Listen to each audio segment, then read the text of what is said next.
Merhaba arkadaşlar. Bu kısa videomuzda Emco PLC'lerde firmware güncelleme işleminin nasıl yapılacağını göreceğiz. Biliyorsunuz sürekli yeni özellikler, komutlar ekleniyor PLC'lere. Bunları uygulayabilmesi için firmware güncellememiz gerekiyor.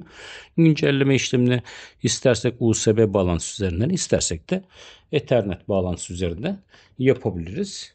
Öncelikle şöyle bakalım. Kullandığımız IDE yazılımı, IPERT yazılımı 483 örneğimizde. PLC'mizin şu anki güncel firmware'ını sorguladığımda gördüğünüz gibi 1.2.1 göründü. Versiyon kontrolüne gidiyorum.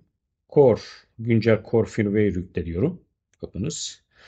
Yüklemeye başlıyor. Bu esnada bekliyoruz. Herhangi bir iptal yapmıyoruz veya enerji kesilme işlemi gerçekleştirmiyoruz. Firmware güncellemesinin başarıyla tamamlandığını gösteriyor. Tamam diyoruz. Tekrar sorguladığımızda güncel firmware'in yüklenmiş olduğunu görüyoruz. Bu kadar basit.